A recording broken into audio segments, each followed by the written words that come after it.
This is Teachers Talk Radio, and you are listening live. Welcome once again to the Sunday Twilight Show on Teachers Talk Radio, Sunday the 6th of October. I'm your host, Sarah Kate Tolson.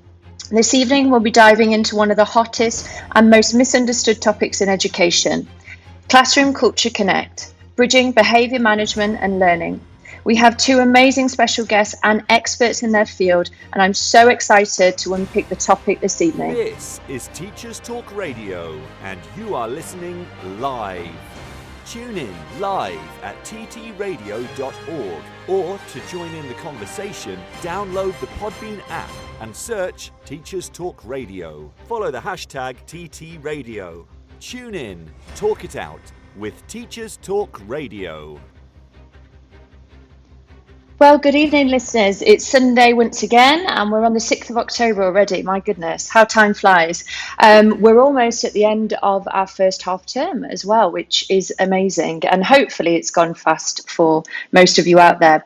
Thank you once again for joining us tonight, whether it's afternoon, wherever you are in the world, or evening, or maybe even a different time. But I really appreciate your support.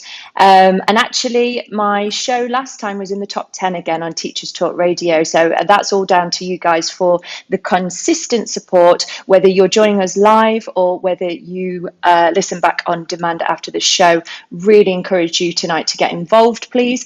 Send in your questions. We've got two really amazing experts in their fields tonight, my special guests, who I'm going to introduce shortly to you. So they are on hand with myself to answer any questions and to share our expertise, and our experiences as teachers, as leaders across the world in schools, dealing with students and behaviour and teaching and learning every single day. So why this topic tonight then? Well, this topic for me, behaviour management and the intrinsic link between behaviour and learning, is really one, once again, that I feel passionate about as a teacher.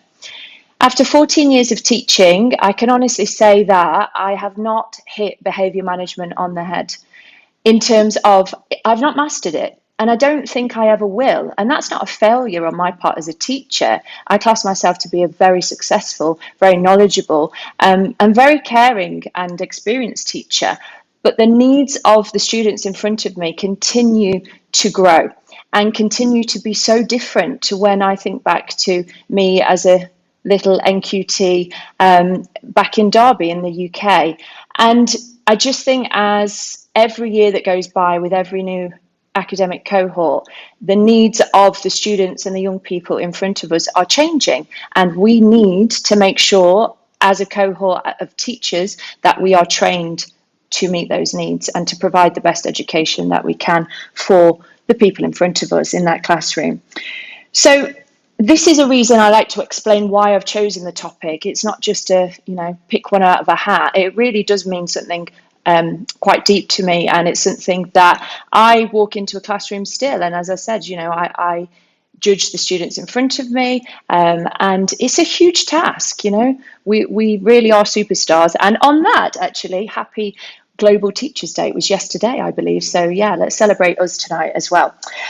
So my guests, again, I don't think I have on any of my podcasts so far, but I really want to explain to the listeners why I've chosen to invite my special guests on tonight. Now, I will just pause here and say that Emmanuel, or Manny, as he's known to his friends, unfortunately can't be with us tonight. His daughter is not very well all of a sudden, and we send him all our love and best wishes. He was desperate to come on the show, and I was desperate to have him on the show because, long story short, we were at an educational conference a few weeks ago in Dubai where we met, and he did a speech, and it was probably one of the most inspiring speeches from an educator I've ever heard. So personable, so from the heart. And when you just meet somebody and you think, gosh, teaching is for you. You know, there's a reason why you became a teacher. That is Manny. So I wish him all the best, and his daughter, sending all the love, and for a speedy recovery. And he assures me that he's going to be on my next show. He will not miss out. So you're in for a treat there. Okay, so my two special guests then tonight, I reached out to both of these because when I thought of the topic tonight, and again, the topic is something that I don't feel that I've read much about as a passionate teacher who loves sticking my nose in a book and reading the latest blogs and following, you know, the latest bloggers on socials for education. I just don't think that it is a topic that is discussed widely. The only thing that I tend to see on behaviour management is actually quite negative. Lots of negative news headlines, lots of reasons for teacher burnout, teachers quitting the profession potentially, or indeed we might hear, you know, of a teacher in trouble, or it's very negative. And I feel that there's a real gap in the market for an open and honest discussion between educators about behaviour management and that crucial connection with learning. So the biggest, for me, single obstacle towards the quality of teaching and learning then is it the lack of teacher expertise? No, I don't think it is. Is it poor leadership? In some schools, maybe, but I don't think that really is the biggest. Is it the missed opportunities for adaptive teaching and stretch and challenge? No, I really think that in most classrooms, it is the behaviour. And this is why I've chosen the topic tonight. Now, one of our special guests who I will introduce to you shortly, Holly Brooks, is somebody who I've not known for a long time. In fact, I work with her. I have the pleasure of working with her currently in my school in Abu Dhabi. She's just been promoted this year. I'm sure she'll tell you all about it, to head of wellbeing at our school. And it's a huge role. She will admit that, I'm sure. But she is the person to do it. My goodness, she is one of the most passionate teachers I've ever met. I have the pleasure of teaching her wonderful class as well. And if you follow her, I mean, you need to on the socials, because her classroom is incredible. Every time I go down there, I'm just looking around the walls. It's amazing. I mean, the effort and the time that she puts into that role is incredible. She does a fantastic job of the role that she's in already, and we're only a few weeks into it, and she's going to share that with you tonight. The second guest who I've invited on is actually working at a previous school of mine back in Derby, where I'm from in the UK. And he's been recently promoted, and so well deserved, about time, to an assistant headship role at that school. His expertise and experience in pastoral and also in behaviour as well is incredible. He is loved by the kids. My goodness, if you ever want to see a popular teacher, it is him. And there's a reason why.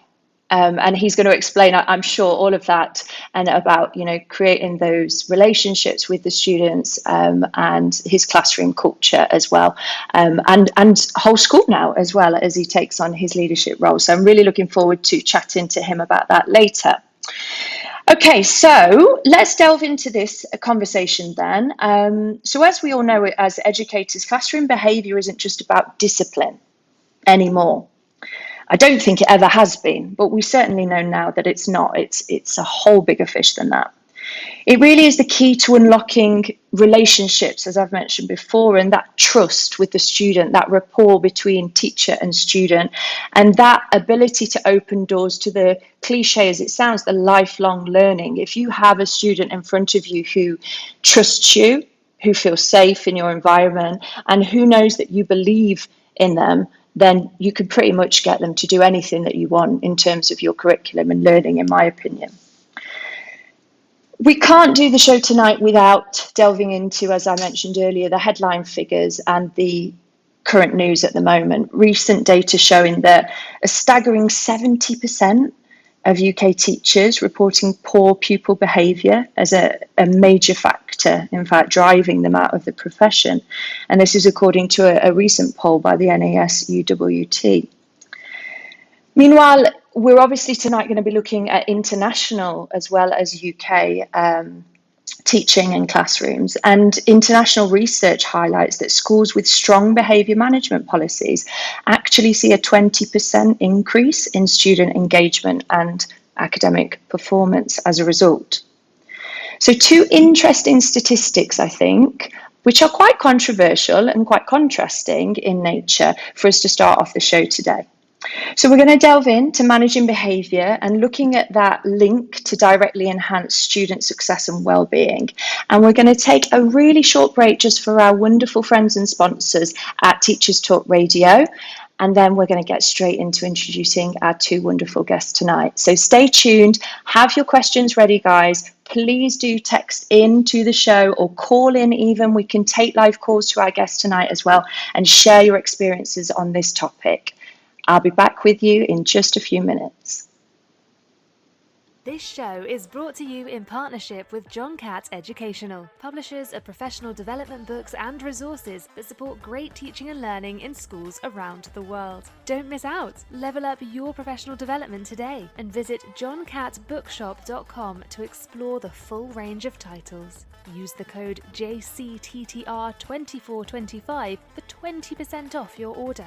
Happy reading.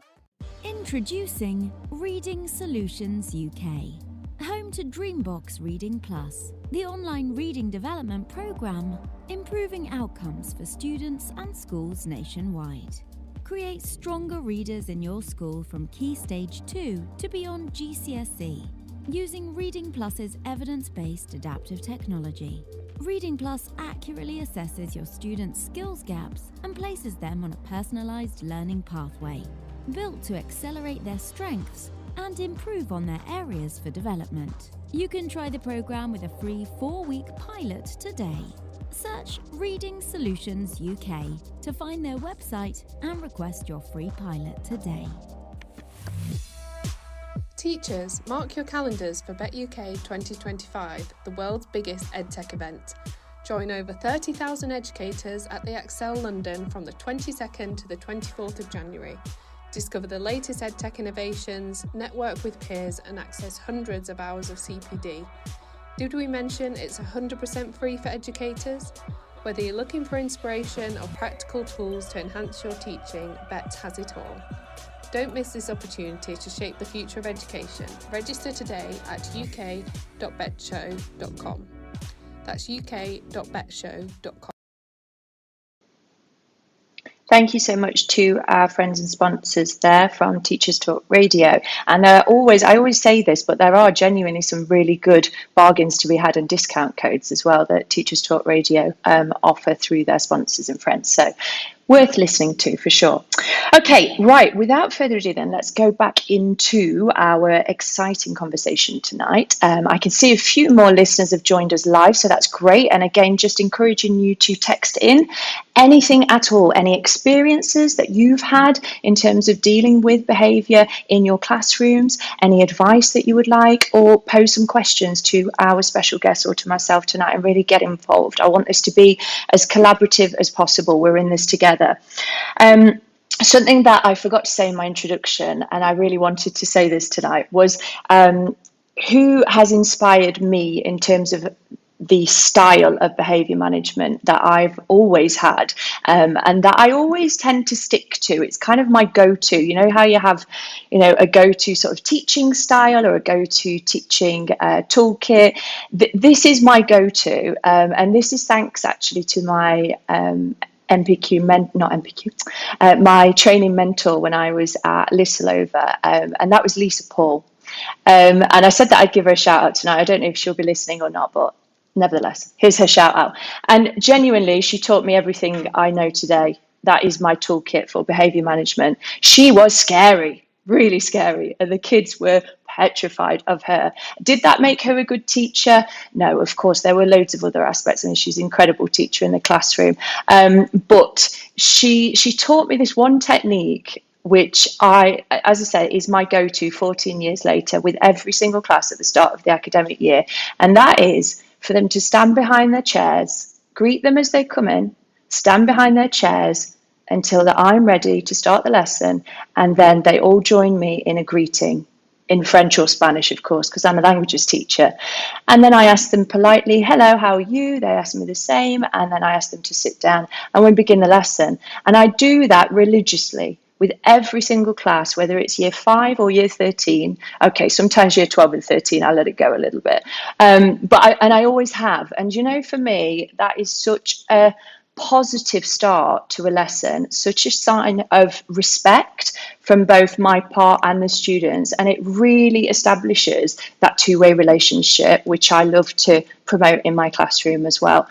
So I just wanted to share that with you. It's funny how we all have our little tips and tricks, isn't it, that work for us. Would it work for everybody? Absolutely not. We're all different, aren't we, in our styles? And that's what makes teaching so wonderful.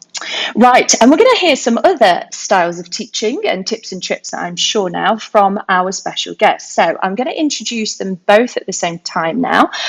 So big warm welcome to Holly Brooks. That sounds very official. Hi, Holly. Hello, Sarah. How are you? I'm good, thank you. How are you? I'm good, thank you. Good. Okay, so Holly, as I mentioned earlier, is our head of wellbeing at the current school that I'm at the moment. And I'm also going to welcome Mark onto the show. Good evening or afternoon in the UK. Mark, how are you? Yeah, good. Thank you. Thank you for having me on, Theeks. No problem. I am going to confess that I'm going to refer to Mark as Pestle from now on for all the listeners out there who don't know me or do know me, but it feels very strange for me to be addressing him as Mark. I think it's the first time I've ever called him that, and it feels weird. So we're going to continue, if that's all right with everybody else, with Holly and Pestle from this point onwards. Okay, guys. Well, thank you once again for being with us on Teachers Talk Radio tonight as my experts in the fields. So I'm going to open the floor up to both of you here and ask you then, what is your go-to behaviour management style in your classrooms? I think for me, rather than everyone has those like one-off tips and tricks, as you say, and strategies, I think mine is always been underpinned by that relational approach and knowing something about your students. Something that I've always done right from when I first started teaching was to try to get involved in the other aspects of school life. And I think a good rule of thumb is if for most students you have something other that you know about them, other than just something related to the classroom and your lessons with them, it makes those conversations far easier. It's far always easy to have a negative or restorative or corrective conversation with someone when you've already had a genuine, personable, relational conversation with them before that. Yeah, absolutely. Yeah. Holly, I'm over to you. Yeah, I hate to be same, but yeah, absolutely. It's all about connection for me. Yeah. Talking to the students, getting to know them, like you say, just having that extra little fact, that extra little piece of information about that child can light up their day, can get them engaged in your lesson, and yeah, can help them see that you want to know who they are, not just what they can do in their academics. Yeah, absolutely. And it's all about that relationship. And it's tough, isn't it? You know, particularly, I mean, Holly is a primary school teacher, but, you know, particularly as a senior teacher, when you're seeing so many different students throughout the day, as you said, Pestle, you know, knowing that one thing about a student can form that connection that lasts a lifetime, can't it? But it's having that sort of time and intuition to be able to know so much about the students in front of you, isn't it? I think as a senior school teacher, which is a challenge. Would you say that, kind of doing a bit of reading and research before the show then today, I was looking at the figures which speak for themselves about how behaviour, or the perception, of course, that behaviour has declined in schools across the world, not just in the UK now. Would you say behaviour generally in schools, not just the school you work at particularly, but in schools, is worse than it was when you started teaching? I think that it's different is it's the easiest way to sum it up. And the challenges that we face are very different to when I started teaching 16, 17 years ago. But society is also very different.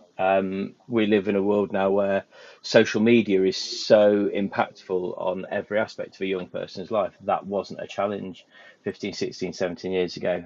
When we look at those things that come in that are kind of those faddy kind of behave things based on sort of things, I think it's different and it's harder for us to address because so many of them have a more profound impact outside of school.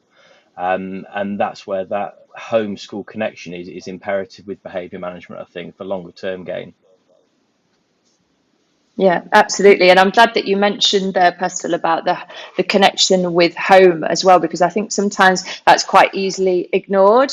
And it plays such a huge role, doesn't it, in the behaviour of a child? Of course it does. Yeah, absolutely. And I think if any young person knows if they can just weather the school day, get home, and it's all fine, then that time at school perhaps doesn't matter too much as them, and they don't realise the impact as much. But when school and home are on the same page, it's far easier to help with those corrections and helping people want to engage in school, want to do well, and realise that all facets of their life and all their support networks are working towards the same goal as well. Yeah, Yeah, and I think absolutely. so. Going back to what you were saying at the beginning there, Sarah, where you were talking about the fact that you have this standard that you always do with all of your students and all of your classes, and you greet them all and you ask them how they're feeling. I think that's so important, because obviously a lot of these students are in a world where they're on a screen for multiple hours in a day and are not necessarily connecting face to face. So it makes that connection that they have with you as they enter the classroom possibly even more vital than it was in previous years. Yeah, absolutely. It does. And we say it's so funny. I always think that we teach the students, they're our priority, and we're constantly trying to teach them how to be, respectful, polite, teach them the values, and how to be a good person and to look after their own well-being. And then we look at ourselves as teachers very rarely and think, oh, what about our well-being? What about, I always think it's funny because we're all human beings at the end of the day, regardless of the age. We all have needs, don't we? And we all want to be greeted in the corridor in the morning by somebody and smiled at and asked how we are. And it's no different whether you're in year 7 or whether you're 37 years old like me. So yeah, it's interesting, isn't it? And I think that leads me nicely onto the sort of the effect then that behavior seems to be having on so many teachers then. So I would 100% agree with what you both just said there in terms of, is behavior worse? I think that depends on the school very much that you're in. I think it depends on lots and lots of different factors. But I agree with Pestle in the fact that it's not necessarily got worse from my point of view, but the needs have changed and the behaviours have changed. And I guess it's about making sure that staff and that teachers, whether they're new to the trade or been in it for years, are upskilled and up to date on those changing fads or behaviours or needs, isn't it? So I'm going to ask you now, with your assistant head hat on and your head of wellbeing as well, Holly, rather than class teacher, then how do you ensure as a school that there's consistency in addressing behaviour issues in every classroom? I think that consistency is the biggest challenge across any school, especially when you're looking at large staff bodies as well. And I think for me, from a leadership point of view, that's got to be through visibility of yourself, modeling best practice yourself, and also seeing what's going on, getting used to having those conversations about behaviour, getting used to sharing that good practice, whether that be between people in your department, across year groups, when you think about pastoral year teams, or just, oh, do you know what, I had so and so in my lesson there, this quite worked, and getting some of that across, but also making sure that everyone knows those systems that are in place. But also, I think at times having that understanding that there is sometimes a need for designed inconsistency of how we deal with that. We do need to all have the same rules, but sometimes we have to have bespoke support, restoration, and sanctions that follow on for that, depending on who it is we're dealing with. So it's about having a really good, solid behaviour policy, basically, that everybody's singing from the same hymn sheet. Is that what you're saying, Pascal?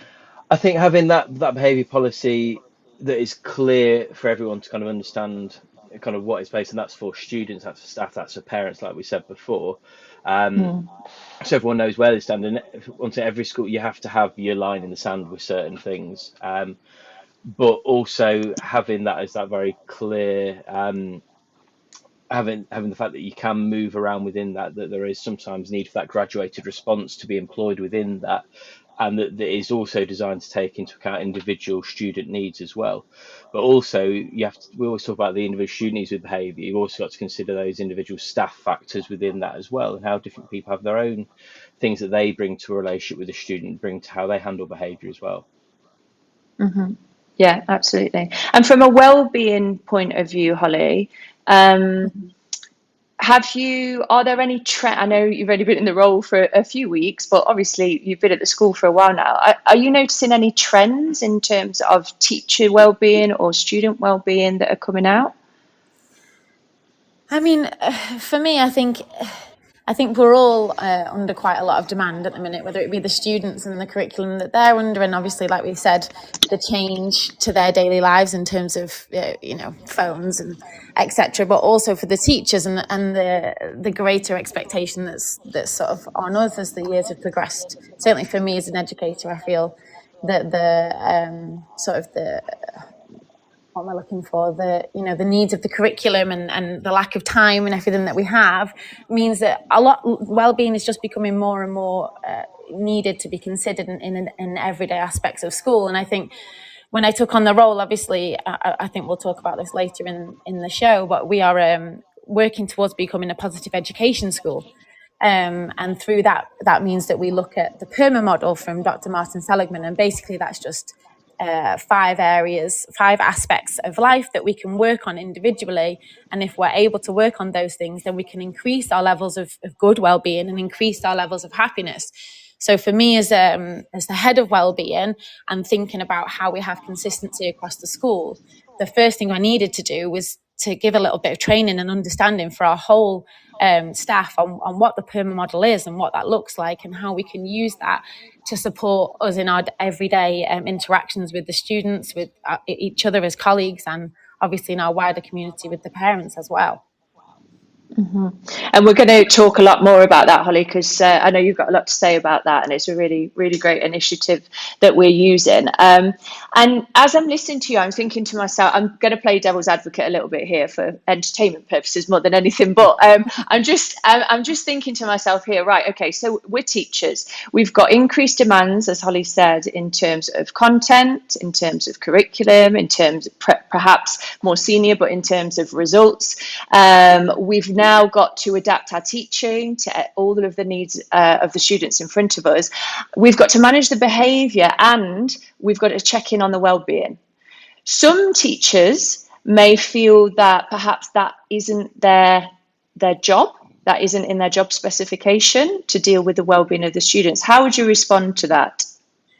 I would respond to that with the idea that, if our nervous system is firing off and we're dysregulated, then the learning cannot happen, or certainly cannot happen to its full potential. There's so much research out there that shows that well-being and academics are intrinsically linked, and if you want to get the academic success or the potential for academic success out of the students, then we do have to start with that well-being. That needs to come first in order for the children to reach their potential. And I couldn't agree more. And obviously, like I said, I was just playing devil's advocate there. That's not actually what I think. Otherwise, I'll never get a job again if anyone listens to this.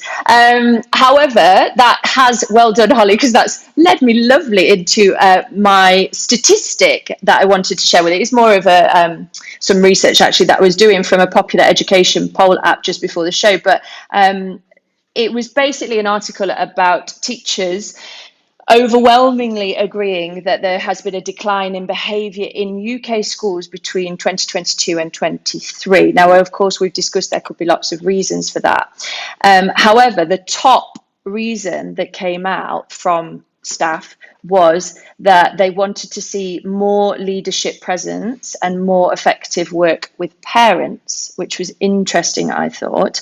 And another one at the top of the polls came out was they were asked, what action do you think would do the most to improve the behaviour in your school? And the top answer was firmer action when students misbehave, which I thought was quite interesting. So we've got quite a few things there that we can discuss. So we've got the idea that there's a majority of teachers here agreeing that firmer action needs to be taken with student behaviour in classrooms. Perhaps, again, that's going back to inconsistencies, maybe across the school. Maybe, as you were saying, Pestle, maybe there's not a solid behaviour policy in their schools potentially. But also the idea, again, of leadership, and Pestle, you said this, but leadership presence, that teachers really value that in their schools, and working closer with parents as well. So is there anything that you would like to add before we go on to the break on the back of that, guys? I think Yeah, it's some. sorry, you go. Sorry, you go ahead, Holly. No, I just wanted to say, for me, when we think about behaviour management, I like to use the term behaviour support instead. And thinking about what are the foundations, what's already there. Like you sort of mentioned there briefly, perhaps it's that there's not a solid behaviour policy. Perhaps we've not taken the time to sort of teach these emotions and teach the skills that the students need to therefore, behave as we say. I think that's something that we really need to think about when we're looking into these statistics. What do these schools, what do us as educators have in place in our classrooms to ensure that the students are ready to learn and that they are engaged, and that they are able to focus with elements that we can put in place to support their behaviour, that we can talk about more in the show, I'm sure.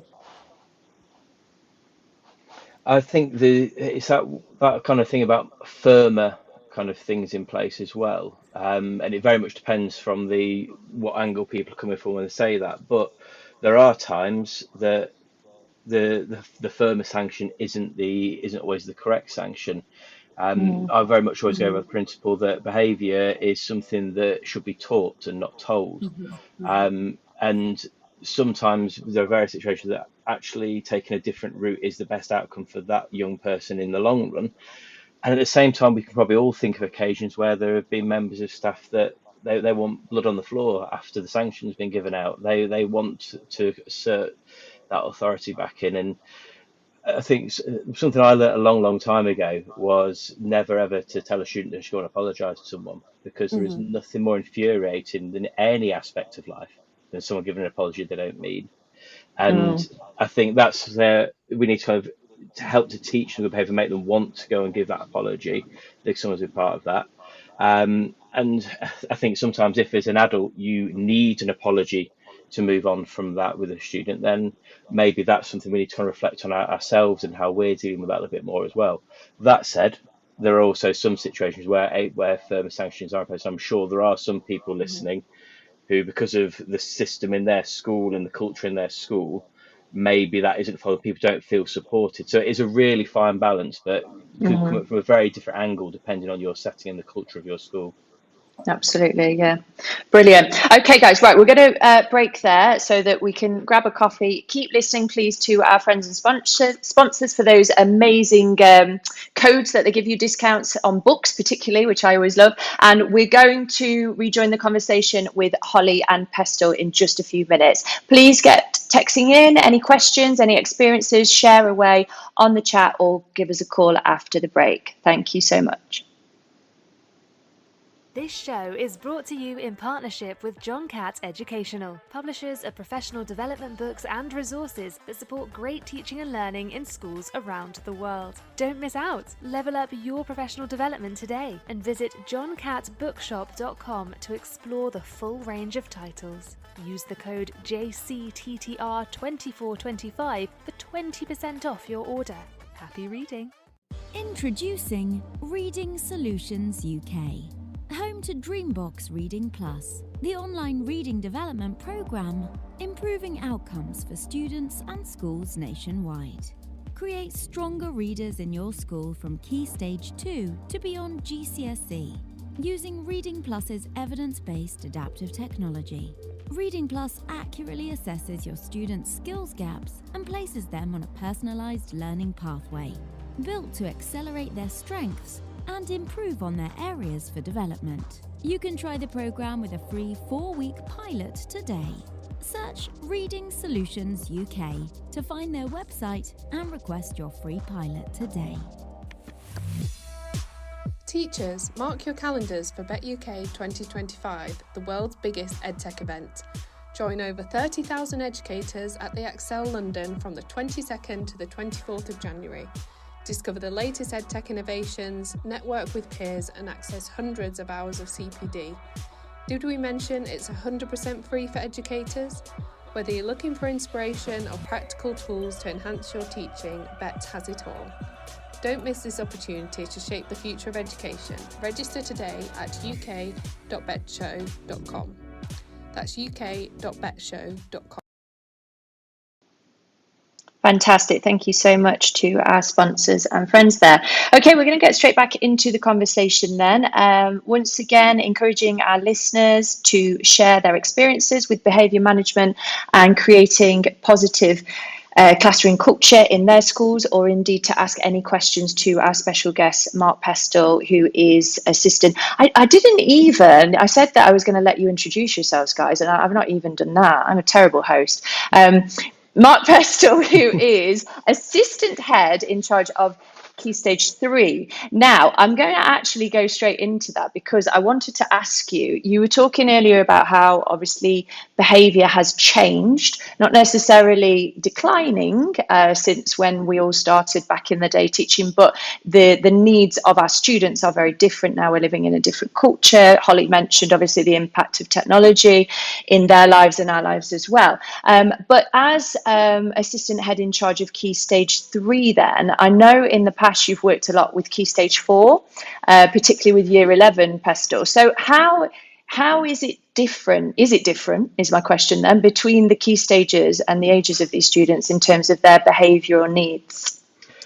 I think especially at Key Stage 3 and especially with Year 7 and 8, the biggest thing that I notice difference is the real struggle to resolve social conflict. And there are so many things that we see that stem from behaviour with our younger students that comes from those arguments, comes from perhaps some of that is the social media aspect, that you're so used to being able to kind of shoot off whatever you like without consequence until you see that person. That small arguments can become massive things, and then we have that will evolve over the evening on social media, and then as teachers and pastoral leaders we can often start the day dealing with something that's happened at home the night before. It's the fact that I know that if my phone's not gone by 8 o'clock on a Monday morning, I'm doing really well because I'm not picking up an issue from social media that happened on a Saturday night. But I also think that a lot of the demands that we see in classrooms are also far more now. When I think back to behaviour when I was at school, a lot of the behaviour was a lot worse than I see in school now. But the demands in the classroom were also a lot lower. And Yeah. it was probably easier to get away with stuff and easier to be kind of left to kind of get on. And I think that can often lead to that dysregulation. If you're thinking about lacking in confidence, that is when people are most likely to then act out in a more negative way as well. And that's why we often talk about that bridging between behaviour and learning. And I think it's the word bridging that is the problem there. They aren't two separate entities. One cannot exist without the other. And especially at Key Stage 3, we're kind of trying to teach students those skills, those methods, those different strategies. I think if that's done well, by the time you get to Key Stage 4, they have a lot more in their toolbox to be able to use to weather some of those. And I think by very nature, then behaviour does start to improve on the whole. Yeah, and I suppose as well the difference, sort of moving towards the differences in behaviour between UK schools and international as well, that I've noticed being out in Abu Dhabi for 4 years now, is that you can get to know your students so well in UK schools because they're not as transient. You know, your students tend to arrive in year 7 and you will see them through, you know, whether it's form tutor, whether you have them 1 year as their subject teacher and then you have them 2 years later and pick them up again. They know you, you know them, and you've seen them grow. And it's, as you said, it's absolutely vital to see the students growing from, you know, year 7 up to year 11 or even further afield, because you then learn so much about the student and they have that connection with you as well. And that's something I think, Holly, you'll agree here, that's really challenging when it comes to creating your classroom culture and those rapports with your students when you teach internationally. That's something I've really struggled with. Yeah, it's definitely challenging when you're trying to create, like you say, a classroom culture and sort of your classroom tribe or your classroom team, as I like to say at school. It can be much more challenging when you've got children coming and going, of course, for sure. Yeah. Yeah. So it is tough. Right, let's go into then. Pestle mentioned it, bridging the behaviour management and the learning. And, we all recognise as teachers and as in education, this intrinsic link then between poor behaviour and the academic, the social, the emotional, and many more needs that the students in front of us may have. And as you mentioned, Holly, we cannot expect our students to access the curriculum and the demands that we now have on the curriculum to deliver if these needs haven't been recognised, if we aren't trained as staff to deal with these needs, and if the students aren't basically in the right mindset. And as you said, Pestle, quite rightly, if you haven't had a text before, 8 a.m. on a Monday morning, then you're having a good day. And it is that, we as a subject teacher this year, I receive my students at the start of my lesson, and I might not see, I probably haven't seen that student all day. And then, there's so much that could have happened in that school day, the night before, the week before. I see them once a week as a languages teacher. And it's tough. It's really tough to get to know these students and to not, how do I put it politically correct? Not shout at them, not get angry with them when they don't follow the rules, or when they aren't engaged as much as you want them to be in this lesson that's taken you hours to prepare. It's natural, it's normal for teachers to feel like that. And I think we've all discussed tonight that the demands on teachers, as we all know, are more and more, and the demands on students are more and more. And with those growing pressures, our emotional and social needs are heightened. And this obviously is potentially why some teachers are, feeling this isn't for me anymore, and finding the classroom unmanageable. So classroom culture wise then, Holly, I'm going to go to you for this one, because your classroom, just to look at aesthetically, is incredible. So talk to us a little bit about your classroom. If you could define your classroom culture this year with your class, how would you define that?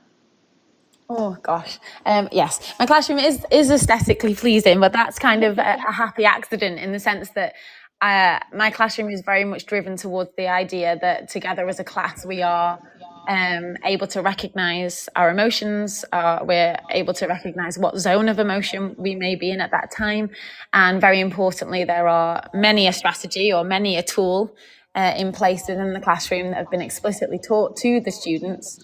So that if they are recognising, for example, that they're in the red zone and they've just come back from, a lesson or a break time where they've had some social conflict and they're feeling really frustrated. Okay, I'm back in class now. What can I do about that? Oh, well, in our classroom, we have our wellbeing check-in, or we have it is a primary classroom, so our Zen Den, but also really simple tools such as the connection box. I absolutely have the highest respect for people that, like yourself, that are a specialist teacher and, like you say, see some of the students for only an hour a week. It's really difficult to not get dysregulated yourself when the students come into your room or come into the classroom and are not ready to learn, because you have that 60 minutes and it's like, okay, on your marks, get set, go, let's teach this learning objective.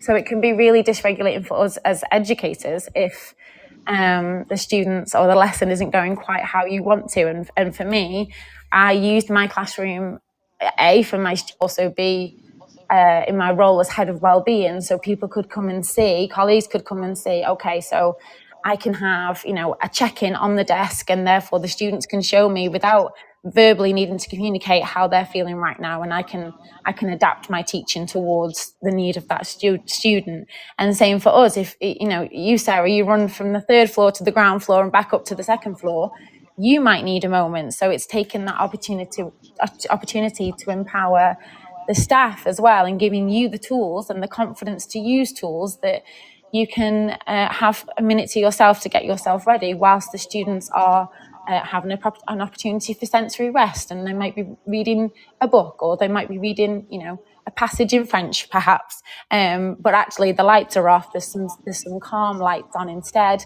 There's some sensory rest for the students, giving them an opportunity to regulate, which is something we often do in my class, particularly between sort of break and lunchtime. But it also therefore enables you to have a breath, take a minute, regulate yourself and get yourself ready for the lesson as well. So I don't know if I quite answered your question there, but no, absolutely. That is the culture, isn't it? And I can feel that as I walk into your room, and so I'm sure your students every day are with you on that one. And I was just writing down then Zen Den question mark and thinking I might come to your Zen Den after my full day of teaching tomorrow. Yeah, I will. Sounds great. I was also thinking then as well, the same recurrent theme keeps coming up, and it's obviously we're all saying that it's not just the students, well-being, emotional needs and learning needs. It is the teachers as well, isn't it? And it's that fine balance, and it's that bridging again between, the two groups of humans in that classroom, isn't it? And it's just making sure that the behaviour is in line, I guess, with the teacher and their expectations and the policies of the school, etc. Something interesting as well that I wanted to talk to you both about was from the Department for Education. I was thinking to myself before the show today, I was thinking, right, well, when I was training to be a teacher, how many sessions did we have at university or in the school that I was in on my training in terms of how to manage behaviour? And I actually can't remember having any formal training on behaviour management.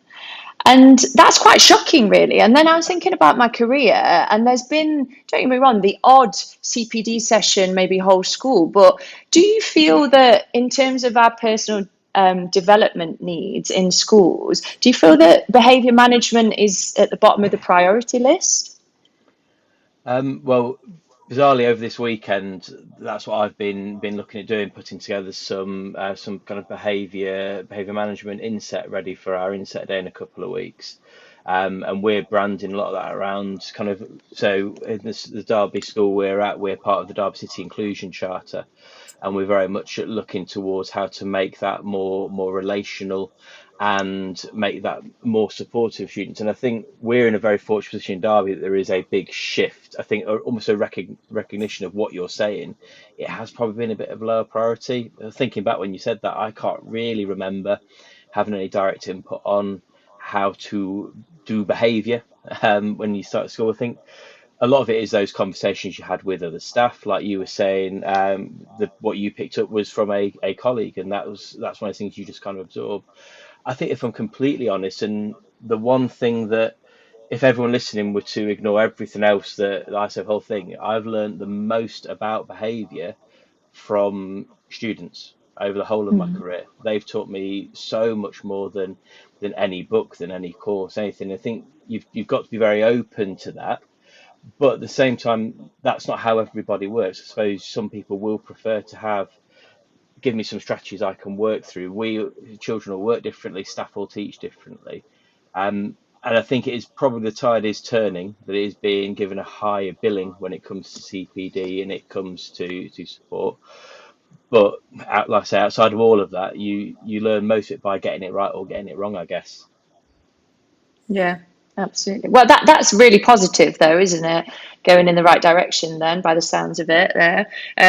But I agree. I think that when the classic. I remember observing lots of lessons in the UK and out here as well, and it's the classic routines. This sort of first half term, do your observation of the staff in the department or in the school. Have they set up their routines and their classroom management really well? And of course, they're so important, and we all know as experienced teachers how important those rules and routines and establishing yourself as a teacher and owning your classroom and feeling confident in that classroom, that it's your space to teach the students and to ensure that they're safe and happy and following the curriculum that you're teaching.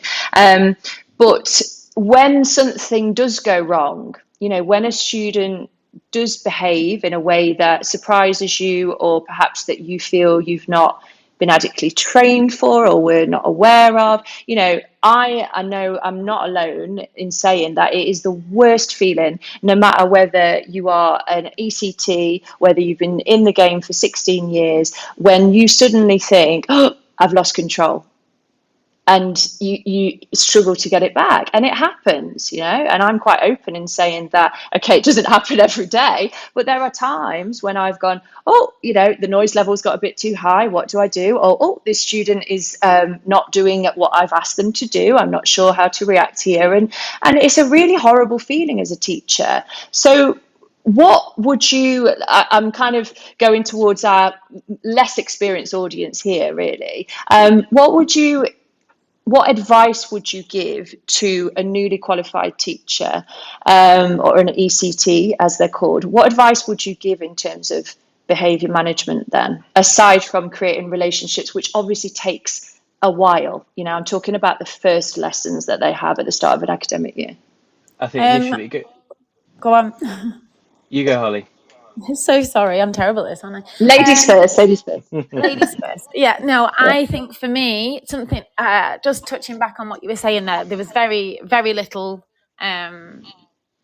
university lectures or seminars on how to deal with behaviour.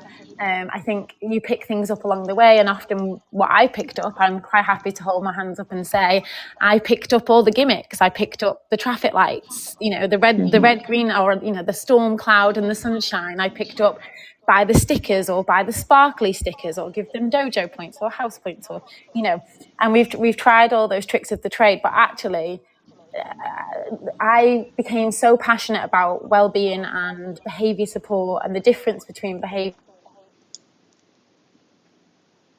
Oh, I think we've lost Holly. I think I've lost control a little bit. Oh, she's back. Oh, have you got me? No, it's okay. You're back. You got me? Yeah, you're back. Yeah.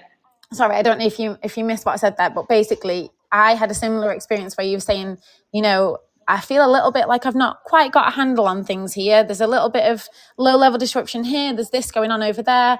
And I just felt like there's got to be another way. And that's where my passion for this sort of came. And I read many a book and started to learn about all the neuroscience behind behavior. And for me, if I was talking to an ECT now, I'd get them to really think about what the difference is between your classroom management and your routines and your expectations and how you organize your classroom and how you want that to be. Then making sure you explicitly teach that to the students and get them involved on that. That a lot of that is where your behavior management aspect of this will come from. Them knowing what the expectations are, the students knowing what the routines are, and often having spoken about that with them, creating that classroom agreement together. We don't have rules and regulations and a big long list of them. We reflect on, as a class, why we are here and what we want our days to be like. Once you've got that classroom management in place and the students have been explicitly taught it, then you can look at, okay, well, I still have this happening or this happening. What's the story there? If there's a behaviour going on there, what's the story there? And that's where you sort of maybe then, reach out to your partner teacher or other colleagues. Have they taught a child showing similar behaviours in the past, and is there something other than like you say, connection and positive relationships that maybe that student needs?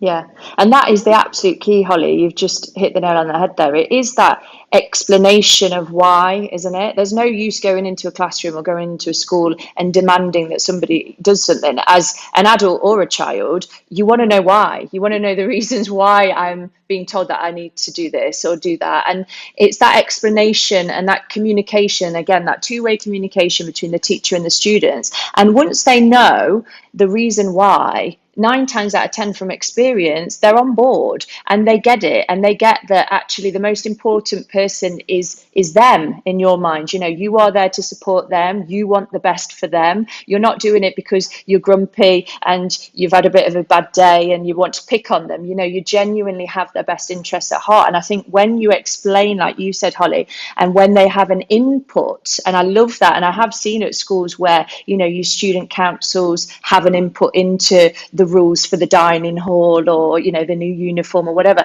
And I really think that when students and adults feel like they understand the why behind rules, then they're more on board with them, aren't they? Awesome. Right, guys, I'm just conscious of time. It's a really interesting discussion with you both, and we're going off. I said to just before the show, I met with Holly and Pestle just to do a bit of a tech check. And I said, look, I've got a structure for the show, but 9 times out of 10 it will go out of the window because we just get so engrossed. We're so passionate at what we do, and that's absolutely okay. And I think it makes it much more entertaining personally. So I'm going to move us on to now, if it's okay with you both, inclusion.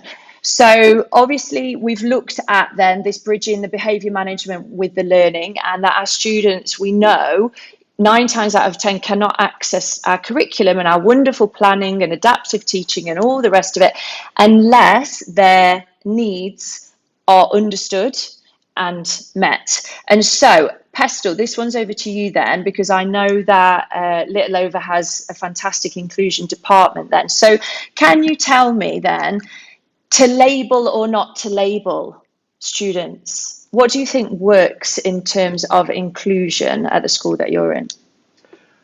I think often young people don't like to feel like they are labelled. So part of my role is designated teacher. So working with lack and plaque students that are either currently in the care system or have recently left the care system.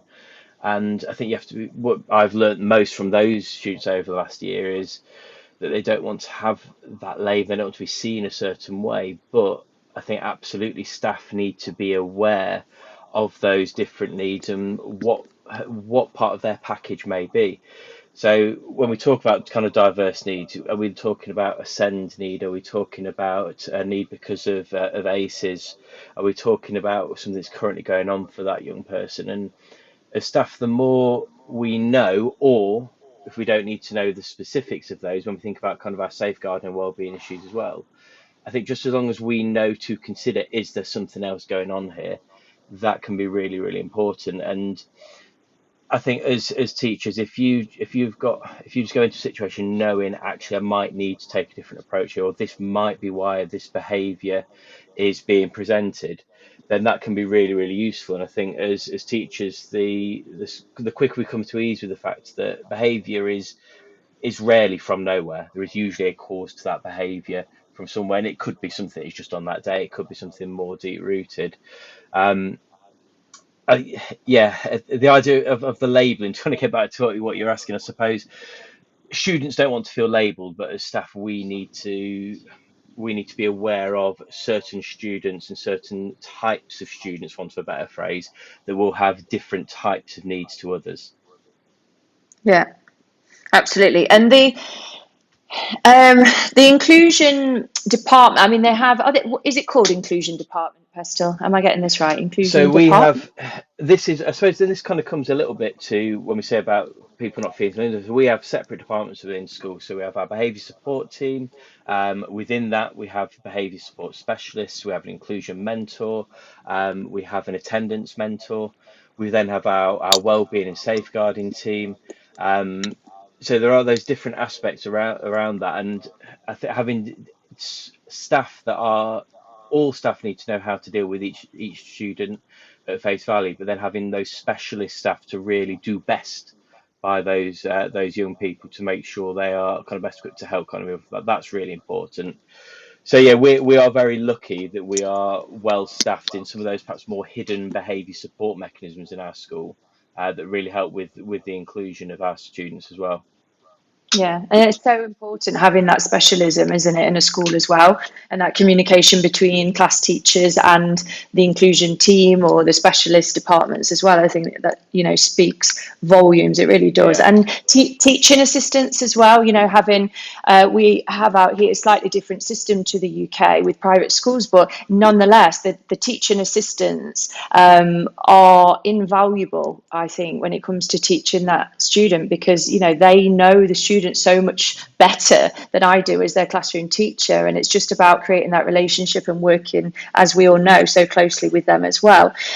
Just to stick in another statistic for you both then. So this was a survey that was done only in January actually this year. 42% of students report experiencing disruption in their lessons and learning due to poor behaviour. Now, that's quite a large percentage there. So are we surprised by this or not? And if I were a parent, and I'm going to play devil's advocate again, if I were a parent and my son or daughter had come home complaining of disruption in their lesson, and I wanted said child who is the disruptor to be removed from the lesson, how would you respond to that? I think from those, they're always some of the toughest phone calls that you can take when you kind of have it, because it's very understandable. Absolutely, as a parent, you want your child to go into school and to be learning, having that really, really positive environment. At the same time, I think there's sometimes conversations that you can't maybe have the conversation that the parent wants you to have, because it would be inappropriate, obviously, to be saying exactly what's going to happen, to speak about the other student. It'd be inappropriate to give them the full context of maybe anything else going on. It may be inappropriate to give them the full background on what sanctions are going to be in place. But I think that's where it comes all the way back to what we were saying at the very beginning about the culture of the school, about that connection between home and parents, and making sure that as a school, you've not only got the trust of your students to handle things properly, but the parents trust you as a school to manage behaviour well, and that they trust you to look after their children and to do right by them. Yeah, absolutely. Couldn't agree more. It's a really difficult conversation to have, isn't it, as well? And I think, some schools from previous experience are very quick to take the child out of the classroom, and I'm not sure that, yes, okay, I think short term it's a relief for the teacher, it's probably a huge relief for some of your more conscientious students in the class that really want to do well, but is it a long-term solution? I guess not. So I guess now I want to have a look at then the curriculum, and how do we, if I think with my middle leader hat on, in terms of department and a curriculum, how do we adapt a curriculum to make it more inclusive, so that we are, as teachers, not treating these as various separate roles, that we are actually making our classrooms positive, we're creating the culture, we're making them inclusive? What do we need to do to our curriculum to do that? For me, Holly. the focus for me. So I'm very lucky to work very closely with our assistant head for inclusion, and for me, well-being and inclusion are so intrinsically linked anyway, that often when we have conversations about how to support our neurodiverse students, the things that we can do to support them will ultimately only benefit and certainly not to take away from the needs of our neurotypical students. So for me, it's been very much looking at what we can do to support the day-to-day running of the classroom. So things like, obviously from a whole school perspective, it can look slightly different, but the things that we're looking for at the minute is making sure, like we've said, those clear and consistent routines, so that it can so that your neurodiverse students are very, very aware of what's coming up for them. Preparing everybody for any new situations and changes. We've talked about that a lot this year, that when we find students that may have had some disruption in their classroom, it's often because there's been a change to the timetable, to the teacher, to the type of activity, and therefore it's caused someone to feel dysregulated. So for me, we spent a lot of time looking at making sure rules and expectations are very clear for all of our students within our lessons.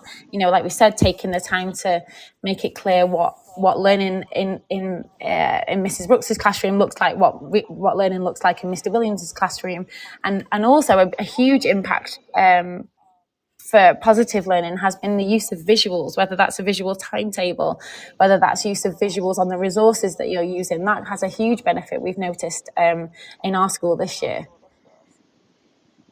Yeah, so there's just so much more to it, isn't there, on face value? And I like the fact that you said, Holly, as well, that you're working so closely with the inclusion team, that wellbeing and inclusion are so well linked, aren't they? And I guess what I want to see really moving forward in education is that the academic side of teaching and education is also closely linked, because I don't know about you guys, but I do feel that it's still treated very separately. That this is a scheme of learning, a scheme of work, a curriculum, medium-term plan, whatever you want to call it, right? This is this, and of course we're planning for the needs that we know of our students, but there's no box on there that I'm aware of that's for well-being.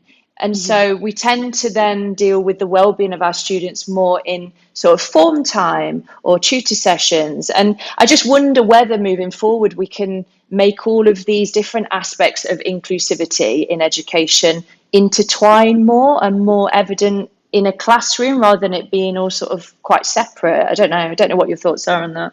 No, I agree. I think it's looking at how we're planning our lessons, and often actually when we look at in our school we've been spending a lot of time looking at adaptive teaching and also the engagement in the learning, right? And if we look at planning our lesson to ensure that we've got adaptive teaching, that we've got opportunities to tap into the things that support the well-being, like giving the students an opportunity to move during a part of the lesson, or giving them an opportunity to answer the question not by raising their hands, but if we have a low stakes activity where they all have a whiteboard and they all have a go at answering the question. If we look at the things that lean into the well-being and lean into the neuroscience research that we have available to us, then we will therefore have a lesson that taps into what they need as a person, emotionally, socially, but also academically. And I think as well, that just made me think, Holly, of something you mentioned earlier as well about really embedding time for students to, regulate themselves, to take time out, to, what did you call it, your Zen den, which I love, and all of that. And I think staff need it as well. And I know it's impossible from a leader's perspective, logistically, timetable wise, in the school day. We just don't have time.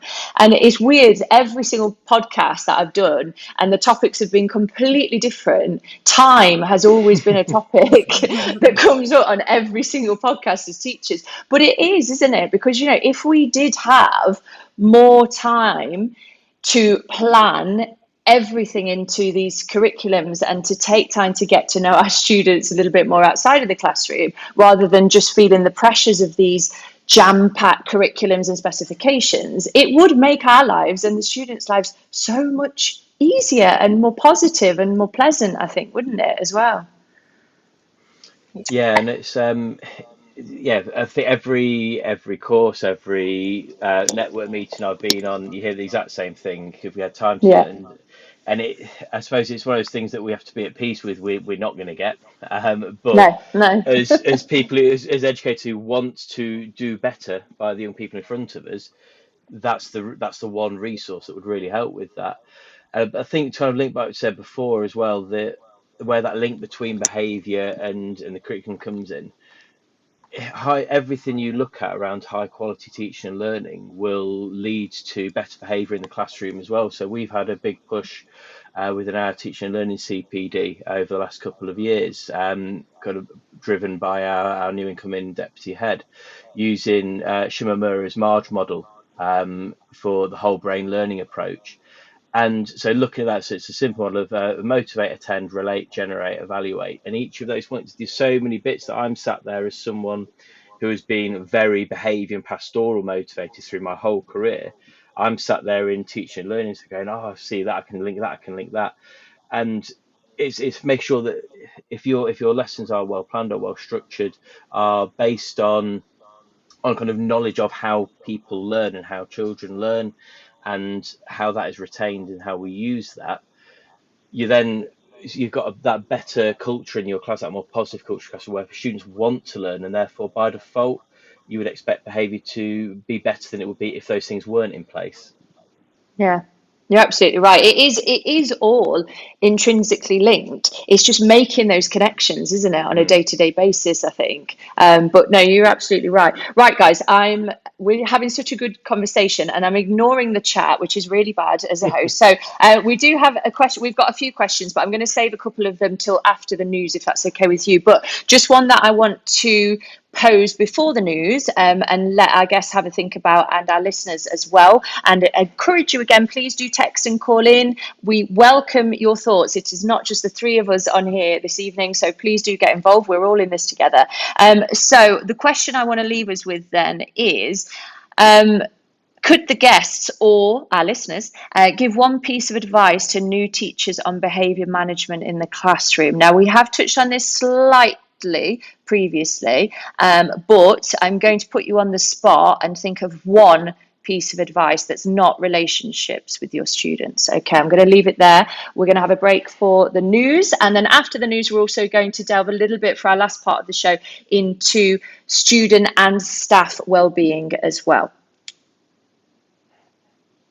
This show is brought to you in partnership with John Catt Educational, publishers of professional development books and resources that support great teaching and learning in schools around the world. Don't miss out. Level up your professional development today and visit johncattbookshop.com to explore the full range of titles.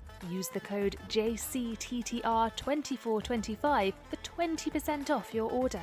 Happy reading. Introducing Reading Solutions UK. Home to Dreambox Reading Plus, the online reading development programme, improving outcomes for students and schools nationwide. Create stronger readers in your school from Key Stage 2 to beyond GCSE, using Reading Plus's evidence-based adaptive technology. Reading Plus accurately assesses your students' skills gaps and places them on a personalised learning pathway, built to accelerate their strengths and improve on their areas for development. You can try the programme with a free 4-week pilot today. Search Reading Solutions UK to find their website and request your free pilot today. Teachers, mark your calendars for BetUK 2025, the world's biggest EdTech event.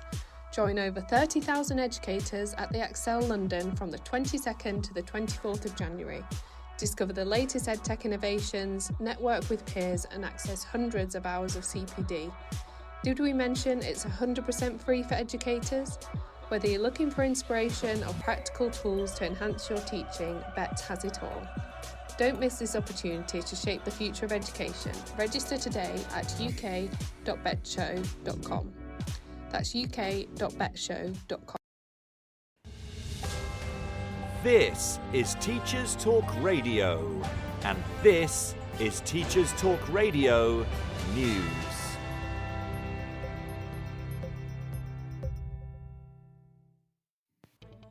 This week, the BBC reported concerns that the national curriculum does not teach children enough about getting out of difficulty in open water.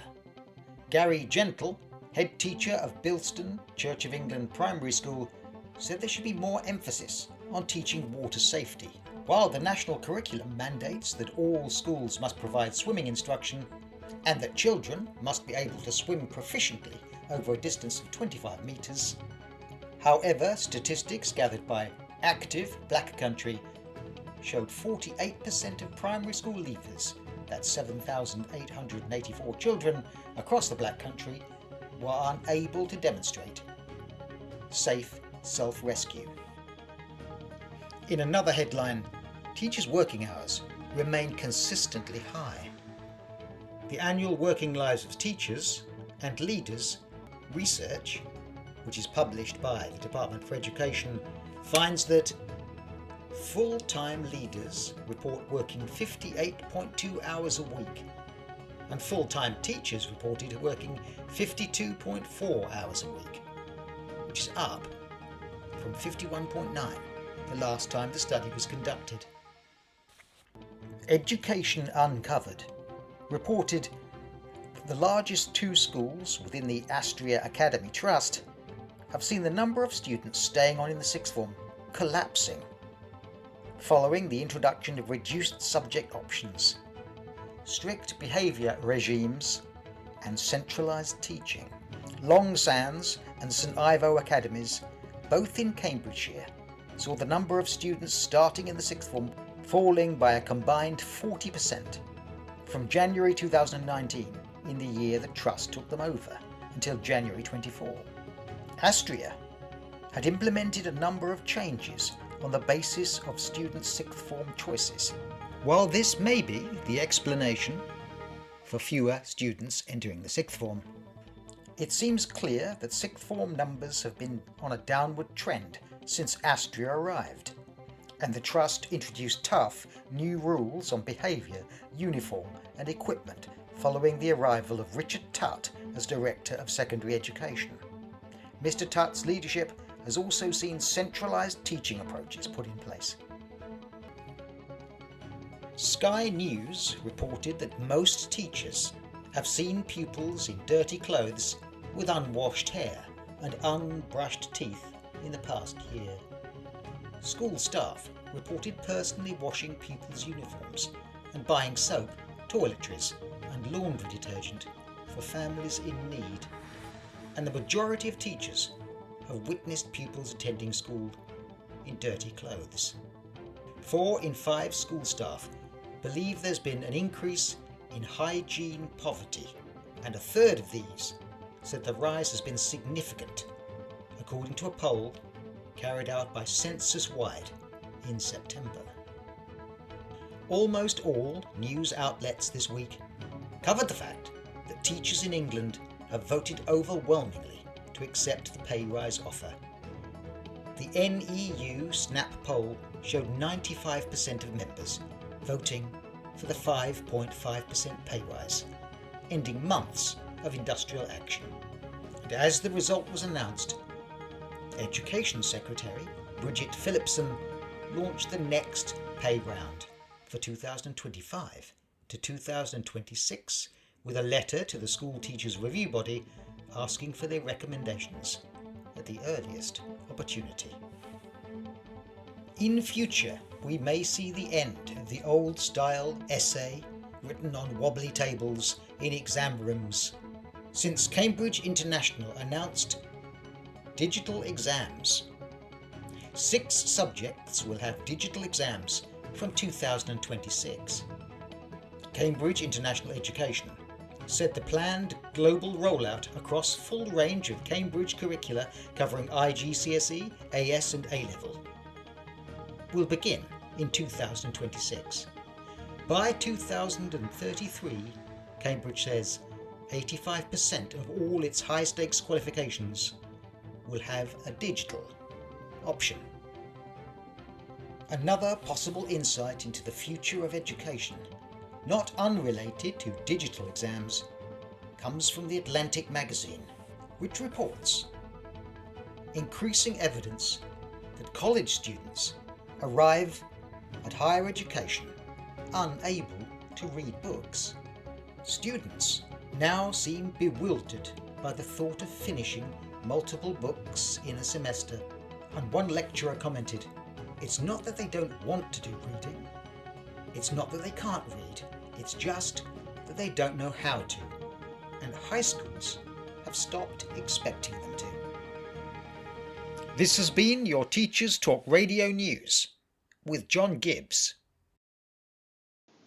Amazing. Thank you so much, John, for the news. So many stories there as well. 2, in fact, that I'm just going to ad lib now and mention, because I think they're linking quite nicely with our show. Digital exams. Now, we all know that this is the move the exam boards are taking, which is a great sign, I think, personally. And that, again, ticks the inclusivity box, I believe, because I can think of a lot of students that I teach who will do incredibly well on electronic devices rather than having to write in their exams. So yeah, that's the future of education, I think. So that's good. And then the other thing that I wanted to pick up on from the news was shockingly about the hygiene poverty. Now, I have heard of this before, but never in the news. And again, I think that just kind of brings us back down to earth with a bang a little bit, because this is the reality, that teachers are facing, and we are expected to deliver our all singing, all dancing curriculum. But my goodness, we've got students in front of us that have got dirty uniform on, and it's that classic, what we've been talking about all night tonight, isn't it? It's that classic. You cannot get or expect a student to access the learning, to make this incredible amount of progress from year 7 or year 5 or whatever key stage we're talking about here to the end of their education, if their basic needs as a human being are just not being met. And not to quote science or psychology here, but it is the Maslow's hierarchy, isn't it? It's that classic human instinct and that human need, if we haven't got our basic needs met, and we know this as teachers, right? If I've missed my breakfast in the morning, I'm hangry for the rest of the day. And Paddy knows this well, my husband. And, and sometimes, I will say, sometimes my form group in the morning see that hanger. And, we need to make sure that we are all self-regulating and that we're looking after our basic needs before anything else can happen in terms of education in the classroom. So that takes us on nicely then to student and staff wellbeing, which is what I would like to finish with, if it's okay with you guys this evening. So I've not forgotten about the question that one of our listeners posted, which was the top tip on behaviour management then. So over to you, Holly, top tip. Yeah, I'm going to link right back into what I said earlier on explicitly teaching the routines and expectations in the classroom, that you need to explicitly teach what you're looking for and what your routines will look like. You need to model it, you need to practice it, make it fun, give them the opportunity to show you what it shouldn't look like and what it should look like. And then make it visual so that you can refer back to it. If you're looking at it from a primary perspective, you have that picture on the wall of what your line for moving around the school shouldn't look like, and then what it should look like, so that you can refer back to it. Obviously, that's a really simple example from a primary perspective, but the point still stands of explicitly teaching those routines. Yeah, simple but powerful and effective, isn't it, Holly? For all of us, I think. And Pestle, over to you. I think my key tip would be, don't take personally if behaviour goes wrong in your lesson, like you were saying earlier. I think every lesson has got to be a clean slate. If you're feeling worried or anxious about that class coming back in, if you've had a bad lesson previously, chances are those students are worried about how you might respond to them from that lesson as well. And there is nothing more powerful to start your lesson off positively, especially with behaviour, than a smile, a genuine greeting to show that whatever happened last lesson is behind you. Yeah, that is so important. I'm glad you brought that up as well, Pestle, isn't it? So powerful as well.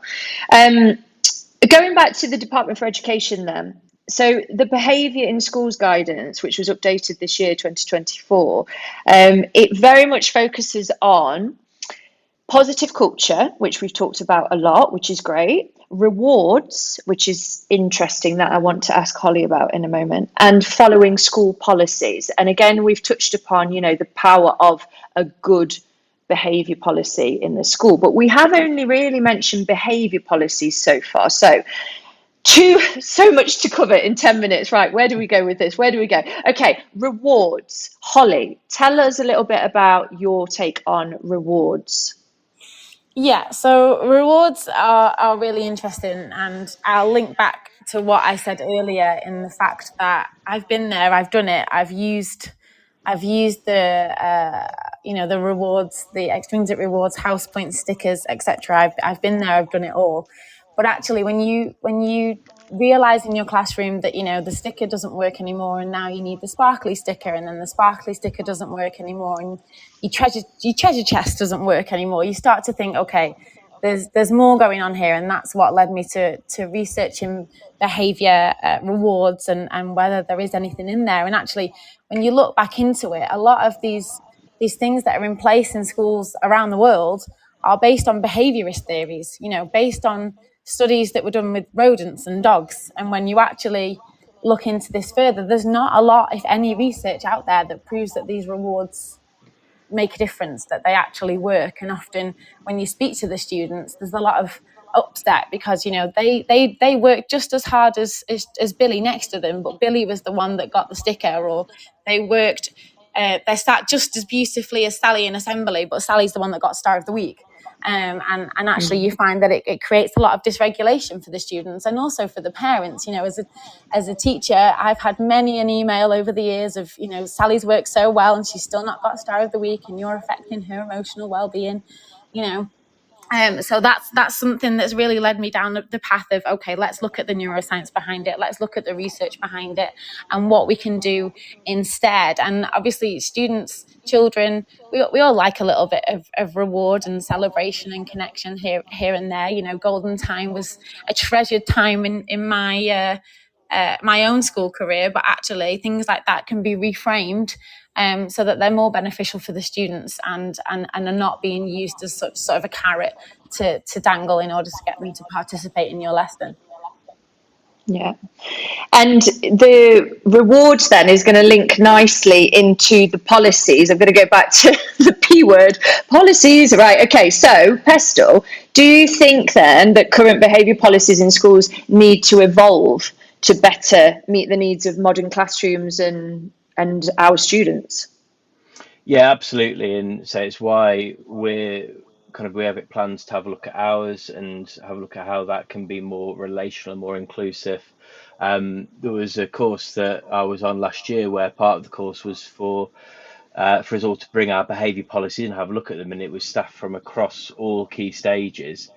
And the size of some of the behaviour policies in place in some schools, it might well cover every single thing, but actually, how is a massive document going to actually help that? You've got to have it in place. Obviously, it's got to be clear, it's got to be consistent, it's got to be well thought out. But it's of absolutely no use if that's not embedded in the culture and daily practice of your staff in school. Yeah. So, as we now have 6 minutes left, I think I'm going to do my next podcast on a similar topic because I think we could fill 2 lots of 90 minutes with chat. But I wanted to look at student and staff wellbeing, didn't I? So I'm going to link that with the policies then that you're talking about. So we were in agreement, I think, that behaviour policies in schools, of course, like all policies in schools, need regular updates. Do our behaviour policies moving forward need to include well-being in them, or are you happy, Holly and Pestle, at your school to have separate well-being policies for staff and students and a separate one again for behaviour? No, I think it links so it links so directly that I think well-being and like I keep saying, the term behaviour support really needs to sort of reframe what we see or what we think of when we think of a behaviour policy. For me, when I think of a behaviour policy at the moment, it's more that traditional sense of here are the rewards, or more often here are the sanctions when things aren't going right.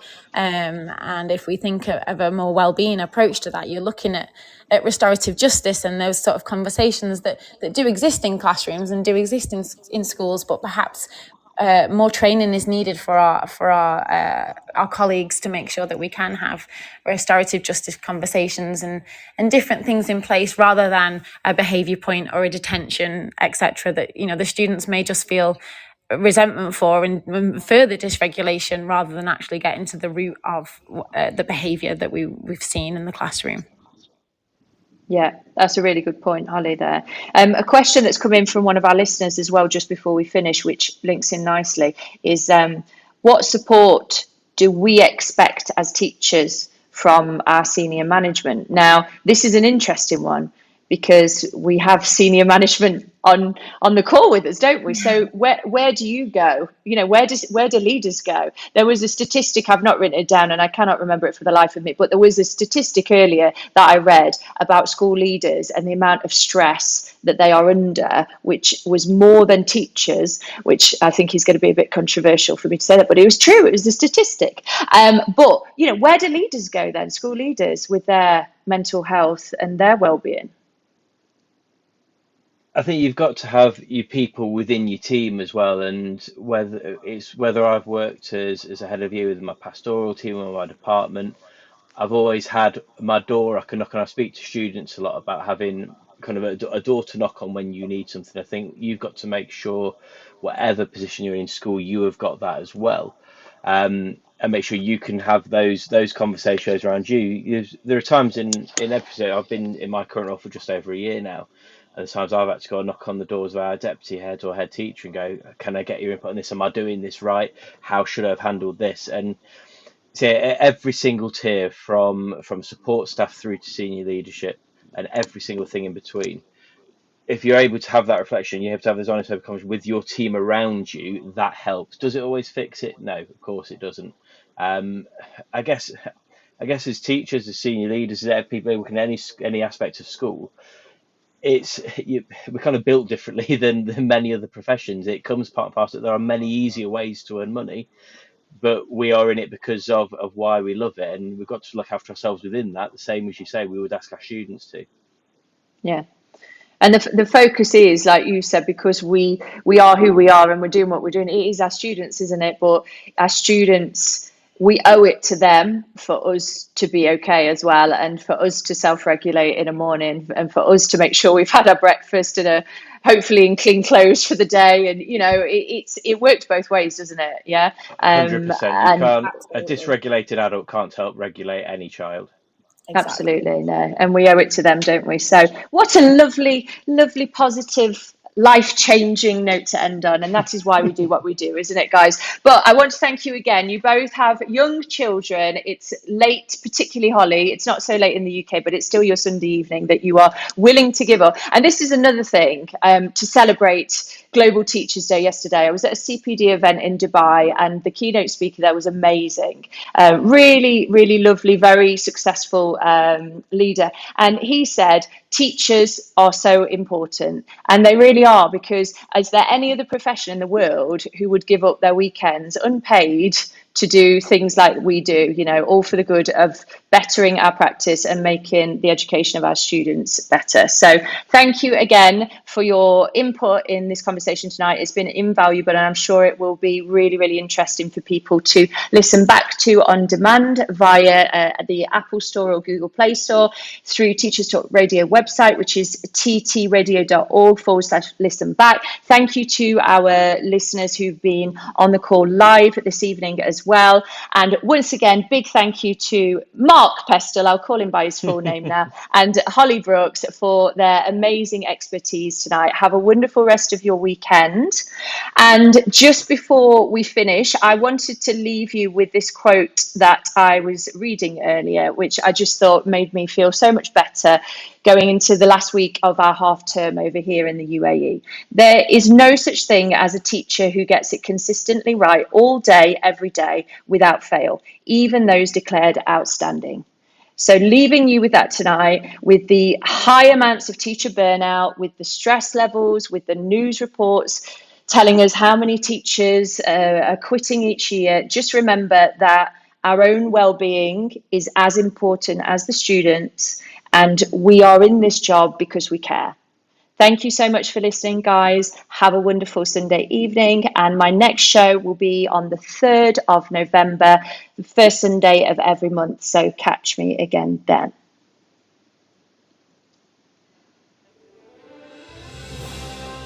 You've been listening to Teachers Talk Radio. Tune in live and listen back at ttradio.org.